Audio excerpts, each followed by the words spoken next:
Okay, so I look at the title that was proposed to me, and I thought, okay, I'm going to spend maybe 1/3 of the time explaining the DSA, bird eye view, and then 2/3 or maybe 1/2 of the time talking about the interface with EMFA. And I try to react to some of the things that I think Renate already said when it comes to maybe the outlook also in terms of enforcement. So if you look at the Digital Services Act, the Digital Services Act is a regulation that we have adopted in 2022, fully entered into the force in February this year. The law is about all sorts of things, but primarily you could say it is about these three pillars. So fair process for the individuals who post content online and how the content is moderated, which will include media and journalists. Second, transparency about how platforms operate and what exactly they do to enforce the law. And third, for certain services, also about risk management. So how exactly do you manage risks that are created by either your service or the use of the service? So these three different pillars are tiered differently in a DSA. I won't go into too much detail in terms of who is responsible for what. But one of the other sort of unique things to think about when you think about a DSA, particularly in comparison to EMFA, I guess the way to think about it is that EMFA is about editorial media and a DSA is about non-editorial platforms, so non-editorial content. Now that's a simple way how to look at it. It's a good starting point, but you know, in online everything blends because obviously all these editorial media are active on platforms, and this is where the clash of two worlds usually starts because the editorial media have a certain idea about how their content should be reviewed by others, and platforms have another idea what the user should be doing on the platform. So the most interesting, I think the most interesting dynamic though will be in the space of and I think kind of Renate already foreshadowed that, it will be in the area of enforcement. Because in my understanding of EMFA, it is a tool that, as Renate said, is creating a space for the media rather than regulating the media in itself, while the DSA is actually regulating the platforms. And one of the things about regulation of platforms is that through regulation of platforms, you regulate all the other actors, including the media who are posting stuff on online platforms. And one of the things to note about a DSA as opposed to EMFA is that DSA actually has a very big enforcement muscle in Brussels.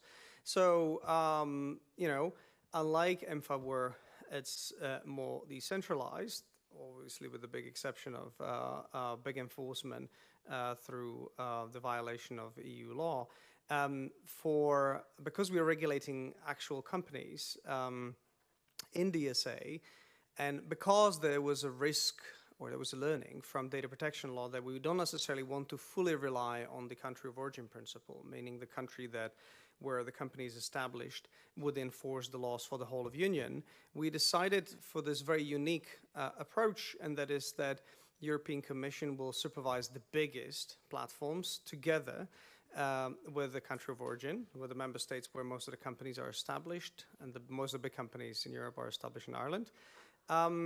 And for certain things, even the Commission will be exclusively competent. And this will become very important also for the interface between EMFA and the DSA. Okay, so let me say just a couple of things about the basic design of the DSA, and then I dive into the interface between the two, which I think people are interested in hearing the most here. So first of all, the pillar about, I start from the back, the pillar about risk management is something that actually only applies to a handful of companies.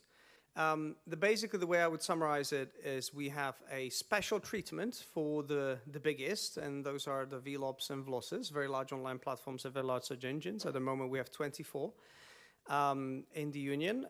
They need to have 45 million monthly active users in the union, and basically they're responsible to think about all the possible and impossible risks on their platforms and try to develop ways how to mitigate them. And they're supervised by the Commission and the member state of the establishment, where the Commission is exclusively responsible for the most important bit, which is the risk management obligations.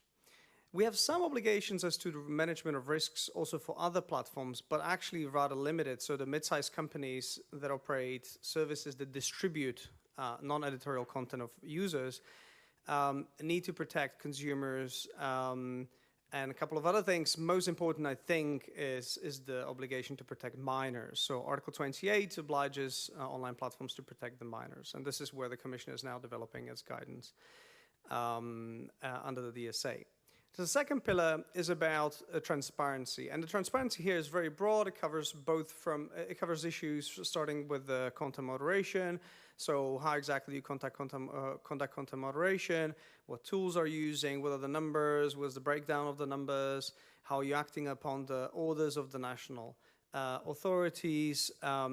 Sometimes it's about actually publishing certain archives of advertising that you run on your platform.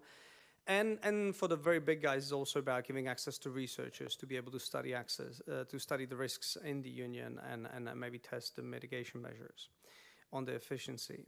Now, the bit where EMFA meets the most with the DSA is the fair process bit. So let me spend a little bit more time on that. So, so one of the contributions that the DSA brings is that basically last 20 years of self-regulation are replaced with some with full harmonization, essentially, and full harmonization of and it's full harmonization of mostly procedural rules as to how companies actually should be making decisions about content that is brought by other independent parties, right? So by users.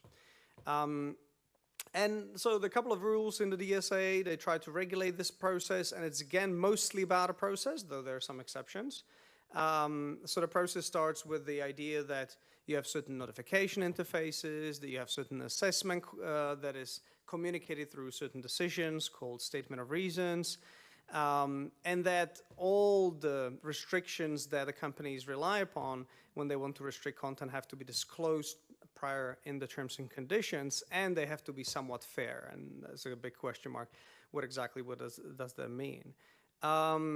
Then for some platforms, we also require other things. So if there are companies that are operated by at least mid-size entities, so mid-size companies, plus they operate platforms, they also distribute the content to the public, so-called online platforms.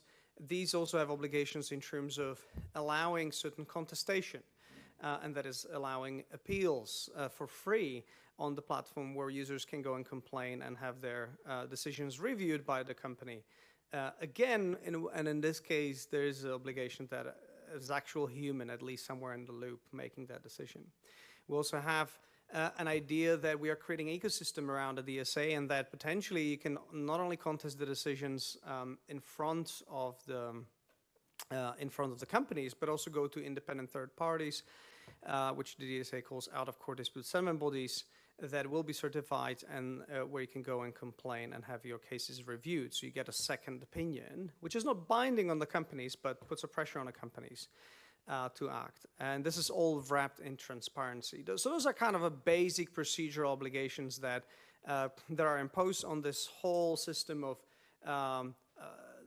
content moderation, which usually works if it's initiated by external parties, as someone sends a notification about something being wrong on a platform, and then there's a process that runs, or a platform on its own finds something, and hence they moderate the content. So basically what it is from the citizen's perspective, and this is really about all the individuals, not just professionals like media, so it's consumers and businesses alike, it's about the due process rights. So it's basically due process rights vis-a-vis private companies. So that's the contribution that the DSA brings into the space. And this is also the space in which journalists and news organizations have to operate in. So DSA doesn't make any special regime for newspapers or business users. On the contrary, everyone gets the same treatment.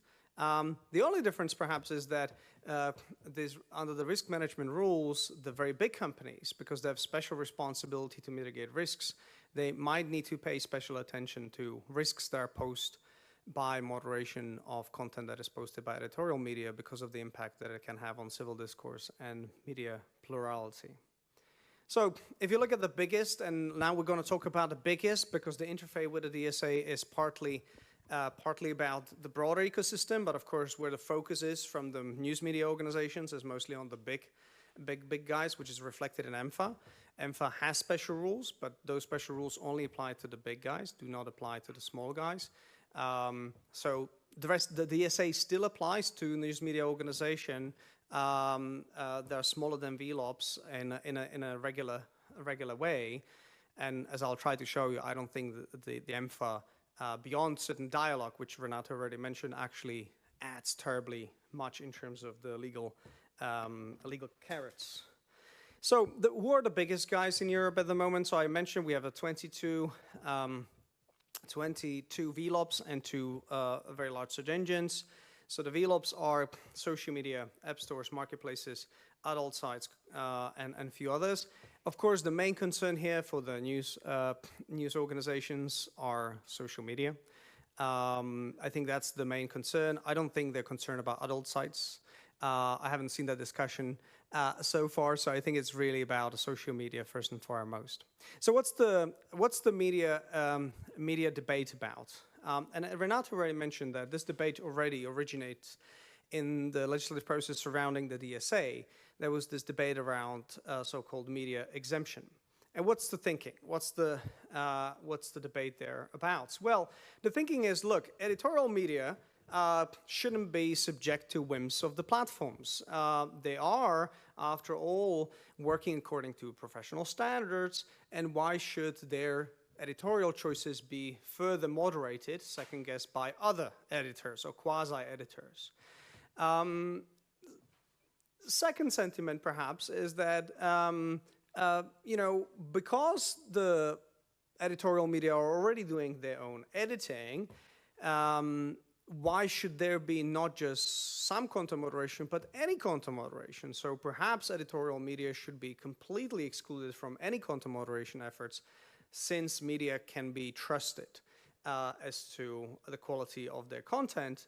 And implicitly, what this also means, because if you create a media exemption that basically says you're exempted from any content moderation, it implicitly basically means that the platforms have no choice to decide, but they have to carry the content that is posted by the media on the services.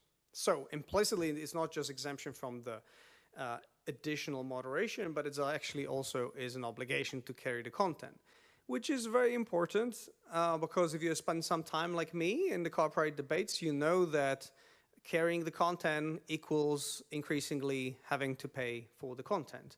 So this is linked with other debates out there. Okay, so this didn't make it to the DSA. And I think it didn't make it to the DSA for a good reason. DSA is broadly drafted as a very universal policy. Again, it doesn't really care about the subset of industries. Actually, for most part, it doesn't even care about the type of product that you're offering. A VLOB is a category that covers everything from adult sites to encyclopedia to social media to app store. So that already tells you that it's fairly universal in its reach. So I think there was a big resistance to having any sort of industry-specific rules. I guess the only exceptions we really got are about marketplaces that are facilitating certain B2C transactions. So there was no success in incorporating anything resembling media exemption to the DSA. I would say, on the contrary, DSA basically reinforced the opposite. Everyone is supposed to be treated equally, at least as a starting point. We have uniform procedural safeguards for everyone. And this is one of the things that I think that this remains one of the gaps, is there are no rules about the quality of the content. There's no link between procedural rights and quality of the content. And really the square focus here is on quality of content moderation. Are you making good decisions? Are you de-risking your platform if you're a big guy? And I guess this is where the DSA really goes against the media media exemption debate, you are actually starting with the idea that the platforms have contractual freedom to decide what type of content they want to carry or not. So the starting point in DSA would appear to be rather that any disproportionate must carry rule would be preempted by the secondary EU law because of Article 14 DSA. Okay, so here comes EMFA. EMFA, through its Article 18, which previously was Article 17, and comes up with the process. So news publishers manage to convince the legislature that something needs to be done, and that something is the following process. Well, the process basically says, look, media service providers, so that's the term for the news industry, media service providers must declare to the VLOPs that they comply with a certain criteria, such as independence in terms of the editorial decisions, transparency, that they're subject to some regulatory mechanism, at the very least self-regulatory mechanism that is recognized, that they are actually editorially independent from member state political parties, third countries, and other entities controlled or financed by third countries. And they need to declare that they are not just flushing out the generative AI type of content. So what these requirements sort of underpinning the declaration are really about the quality of the content and authenticity of the content. You're actually real, these are real humans producing something that is of high quality and is independent. So this is what we imagine that the media content should look like. And once the media service providers make a declaration, VLOPs then, without undue delay, either accept the declaration or can contest it. Before they can contest it, they can even go to the responsible regulator or self-regulating entity and ask for their opinion or confirmation of certain things. And then if this label is confirmed or this declaration is accepted by the VLOP, a very large online platform, in this case, there are some incentives and some disincentives. So what are meant to be the incentives? Well, the key incentive, I think there's a key headline, is that a VLOP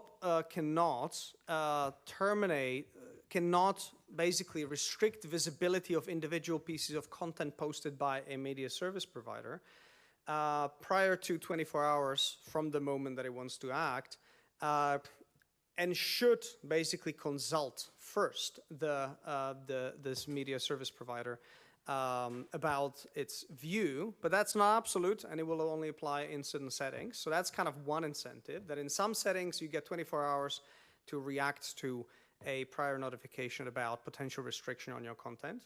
So you're getting prior warning, you're getting this 24-hour window where your content in some circumstances cannot be taken away. You're getting transparency about content moderation. I think this is probably a better goodie, to be honest. You're getting transparency because the platform has to track specifically how they're moderating content of media service providers, how they're restricting it, and how many cases they're contesting the labeling as, a media service provider, etc. And you're getting so-called priority appeals. So you're getting an ability, if you don't like the initial decision as a media service provider, so your content was restricted, I don't know, the video about certain coverage was taken down, you appeal it and you should get priority as an appellant. So basically in an internal contestation mechanism. So this sounds like interesting package, but if you break it down and compare it to the baseline, actually it's less impressive. Why? Well, first of all, this idea of a prior warning is actually something we already have. It's not in the DSA, but you find it in the P2B regulation for all business users of platform services. So news organizations are business users, and the rule under Article 4.1, with some exceptions, is that you need to receive a prior warning. And actually, it's a broader rule, I would say, than Article 18, because it doesn't only cover terms and conditions. Plus, as a rule, there are exceptions. If the account is supposed to be terminated, as opposed to individual pieces of content, you need to even get 30 days before your account is restricted or terminated. So the idea of a prior warning is actually not something that is invented for media. Business users are owed that as a starting point. I think the EMFA makes it a little bit stronger for media, particularly in the first 24 hours on individual pieces of content. And you could argue in some settings there, the providers really need to take it as more seriously as a starting point.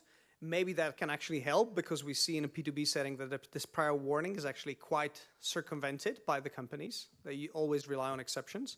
But as a matter of the principle, it's not really something huge that news media organizations are getting.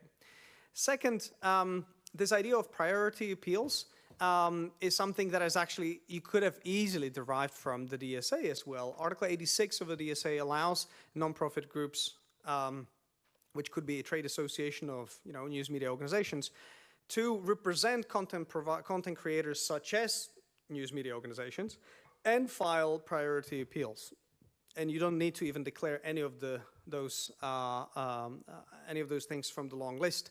So again, is that a part of win? That I'm really not sure about. So I think the key thing is more the signal. And the second key thing, I think probably stronger, is the transparency bit, where you're forcing companies to track certain things.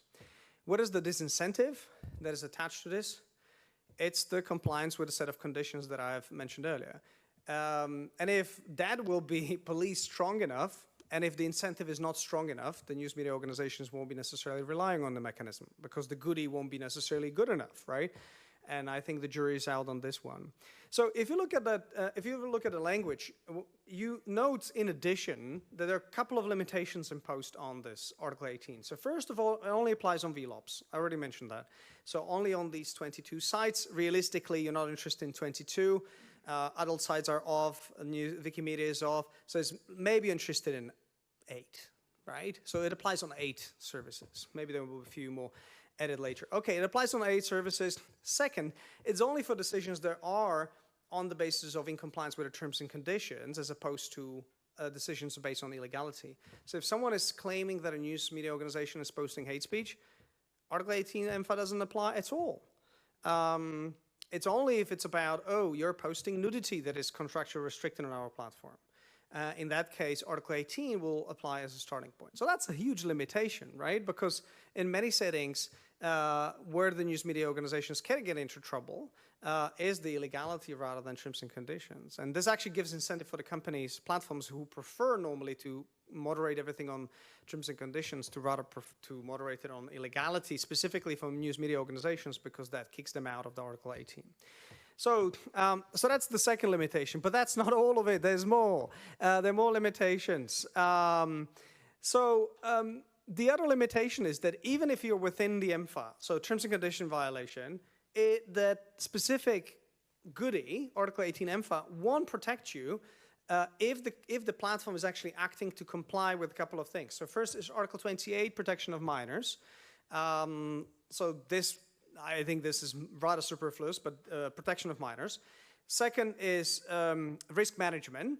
In other words, if you, for instance, are under an obligation to mitigate risks related to, election integrity, and hence you're restricting contractually certain type of things, such as disinformation, which is not illegal, the question is whether Article 18 EMFA would actually even apply, because to the extent that a platform can say they're acting on in this setting on the basis of Article 35, they could basically say it doesn't. And since 35 is so broadly applicable, it applies to all sorts of risks, basically everything you can imagine, I think that's a huge carte blanche for them to say that we're doing this to comply with the DSA, hence you can't really hold us to account for incompliance. In addition to that, we have a carve-out for AVMS compliance, Article 28B, which is about protection of minors in illegal content on online platforms. And we also have an additional reference to obligations relating to illegal content according to the union law. To give you an example, for instance, what this could refer to, Article 22 and 23. So Article 23 of the DSA says, if you have a content creator who repeatedly submits content that is manifestly illegal, you can suspend the account of that user. This provision is something you can always invoke vis-a-vis media service providers. Article 18 EMFA doesn't protect them at all, right? I mean, you would hope, obviously, that professional news media organizations don't necessarily end up in that space, but, in terms of the legal mechanics, that's the situation. So what's the outcome of all of this? Well, I don't think the media privilege is much of a privilege. It's a signal, it's a good dialogue, it's a good additional transparency, but I don't think it's much of a privilege. I think it's really a minor improvement on P2B and DSA. It gives you a little bit stronger position in the first initial 24 hours, but even then that can be limited quite easily. I don't think it's a guarantee of anything. It's not a guarantee of anything related to illegal content disputes. There you retain a lot of freedom. By the way, illegal content disputes, in my reading, also cover content harmful to minors disputes, because that is illegal content for the purposes of a DSA. And for TOS violations, again, risk mitigation in most cases can override. So it kind of applies to maybe 8-ish companies, and those 8-ish companies are exactly those who can make the claim that they need to comply with other pieces of DSA to do something. So I'm not sure how strong of a position does it really give it to you, apart from the signal. Because this sort of makes it seem as Martin is very skeptical about news media getting any privilege. And I don't think that's the case. That's not where I'm coming from. And I want to mention this because I think there's the things in the DSA that can be done. And I could imagine going forward that something like this could be built, but I hope it's not just built for the media. Let me explain. So clearly with the non-editorial content, one of the key problems we have is the quality of the content, and increasingly with the Gen AI, authenticity of the content, right? So those are two key problems that we have. How do you separate wheat from the chaff? And how do you know something is actually happening, there's an actual thing, and something is just made up by bots and it's just imagined by computer programs? And I think that's a real problem that we need to deal with. So on one hand, it's great that we have non-editorial media that allow many people to contribute. On the other hand, we have this problem. We need sorting mechanism. We don't necessarily need to decide what needs to, disappear, but we just need a better sorting mechanism to allow to allow markets to work better. So let me give you specific examples of what I mean by that. So I think we're missing both in the DSA and EMFA, but we can build in credible signals for quality and authenticity of the content. And so what do I mean by that? Let me give you specific examples. So we have many journalists who are active, solo journalists who are active on, obviously on many platforms. There's no way for you to distinguish which journalist is doing a good job, is doing two-source fact-checking, observes conflict of interest, from someone who doesn't, right? They'll both call themselves journalists, and in many countries this is a non-regulated profession, so they both will appear to you to come from the same profession, but they do very different things. Same thing, product reviewers. Product reviewers out there, the same thing. Some product reviewers take money to simply promote stuff and do all kinds of dirty tricks. They're sometimes illegal. Other product reviewers really take distance, really take distance, observe conflict of interest, try to do it diligently, all of that. You look at YouTube, you have no way of saying which one is which. There's no way of knowing. Academic influencers. So there are tons of academics during COVID who wanted to contribute to the debate. And there were those who were extremely knowledgeable in that specific area and could contribute. And there were those who were extremely knowledgeable with a high ego and couldn't contribute in that specific area. They might have been great academics. I'm particularly reminded of one economist who early in the pandemic, I think, I don't know what basis, but he tried to project that this is a fluke, this is not going to spread, this is all nonsense, and he was trying to pull his academic credentials to do something that he never did, right, which is epidemiology. And we have a lot of that, right? But there are some academics who stick to their area of expertise, and they do contribute, so you can learn a lot from them. Again, there's no way of saying who is who, right? Yeah, you can look at the institutions, but sometimes institutions are not a good signal either. So I think we need a stronger signal in that setting, and I think this also applies to news media organizations, right? And I do understand this idea that the quality and authenticity should be rewarded, because if you are lacking a communication platform, if you basically, this is what in economic literature is called markets for lemon problem. So if you have weak signals for quality, you end up with a lack of quality being produced because you cannot sell it for higher price. So everyone settles for low quality stuff. And so I think we need something like this. And I think the missing piece for both the DSA and EMFA is basically a reward that would be offered to people who produce high quality content. I don't think Article 18 EMFA is that. Why? Well, first of all, it's not much of a reward, as you could read from what I just said. I think it's rather weak. Why is it so weak? Because people feared that just basing rewards on the basis of the fact that you are a news media organization is not sufficiently distinguishing factor. Why? Because we have tons of news media organizations that are not living up to high standards, right? That's a simple problem. So what you needed is a way how to distinguish within news media organizations those who live up to high standards and those who do not. And if you do that, then you can give those who live up to high standards more rights vis-a-vis the platforms. But that's something that is politically difficult. And I think it will be always difficult to do it in a policy that is called news media exemption, because that is supposed to be about news media. So I think what you need is not a special interest rule. You need a rule that is much more horizontal, more universal, and it's about the idea that we reward quality with more rights. If you think about a DSA, it's not like that. It doesn't work like that. DSA, if you set up a Twitter account today, you will have the same rights like me, who set up his Twitter account in 2008 and has 4,000 followers. We have exactly the same rights. There's no difference. Now, does it have to be this way? It doesn't, right? It can be different.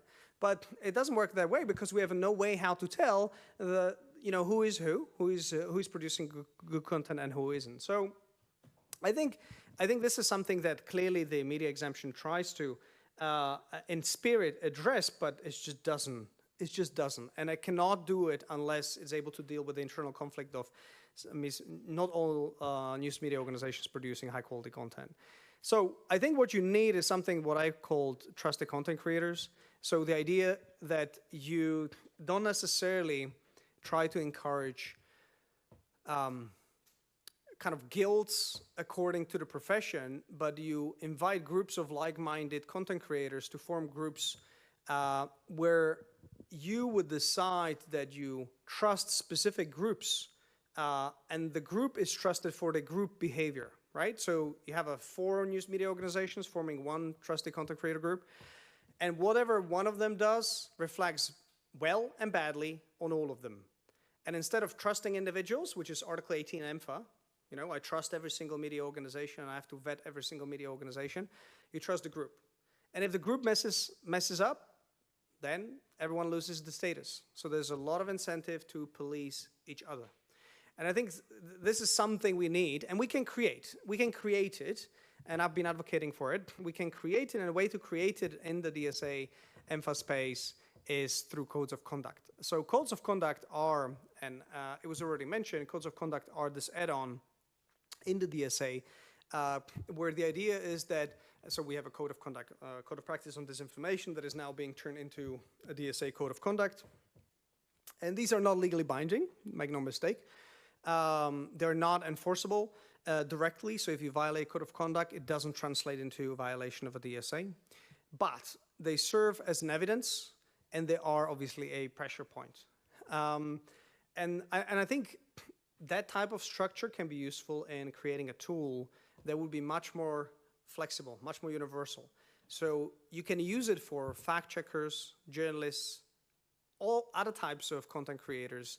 And I think we need it even for news media, because if we see one thing in news media, and I think many of you here are better experts than me on media, is that we see a lot of disintegration. We see many journalists going solo, doing stuff on their own because they can. They can use Substack, they can use all kinds of platforms, they can get good money.